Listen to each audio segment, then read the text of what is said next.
लोक अदालत में हुए आपसी समझौते से वैमनस्यता समाप्त होती है और संबंध मधुर बनते हैं। न्यायाधीश अजय उइके ने कहा। वर्ष 2024 की अंतिम राष्ट्रीय लोक अदालत संपन्न हो चुकी है। आपसी समझौते से निराकरण हुए प्रकरणों के चलते परस्पर सामंजस्य को बढ़ावा मिलता है, जिसके चलते परस्पर संबंधों की कटुता में कमी आती है। वहीं सुलभ तरीके से न्याय प्राप्त हो जाता है। उक्त बात न्यायाधीश अजय उइके ने न्यायालय परिसर खेतिया में लोक अदालत के शुभारंभ के अवसर पर कही।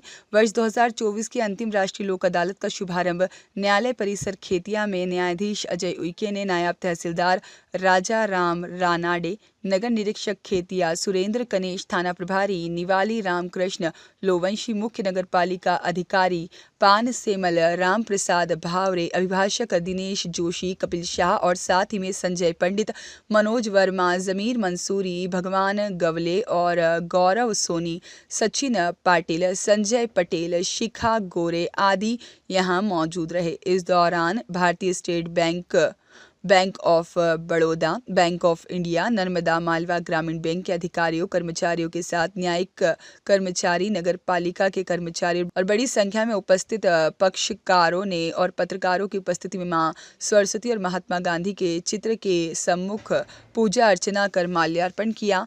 न्यायाधीश उइके ने भाई भाई, पति पत्नी अथवा पारिवारिक विवादों को लेकर स्वयं दोनों ही पक्षों से बातचीत कर उन्हें समझाइश दी। न्यायाधीश द्वारा मध्यस्थता करते हुए परस्पर राजीनामा कर सुलझाए प्रकरणों के बाद पक्षकारों को एक एक पौधा भी भेंट किया गया। न्यायाधीश की समझाइश के बाद भाभी ने देवर को माफ किया। वहीं जमीन को लेकर हुए विवाद में निर्मित आपराधिक मामले में भाई भाई एक होकर साथ गए। वहीं कुछ समय से अलग रह रहे पति पत्नी भी एक साथ होकर खुशी से अपने घर लौटे। न्यायालय खेतिया में आज संपन्न हुई लोक अदालत में 20 आपराधिक प्रकरणों का निराकरण होने पर 121 पक्षकार और चेक बाउंस के 2 प्रकरणों के निराकरण से 4 पक्षकारों को लाभान्वित करते हुए रकम का सेटलमेंट हुआ और दीवानी एक प्रकरण में निराकृत होकर 4 पक्षकार लाभान्वित हुए हैं। वहीं बैंक नपव राजस्व के 160 प्रकरणों का आपसी समझौते से निराकरण किया गया। वहीं 227 लोग लाभान्वित हुए हैं। लोक अदालत के चलते आमजनों के समक्ष न्यायाधीश द्वारा परामर्श करने से अदालतों के प्रति विश्वास बढ़ा।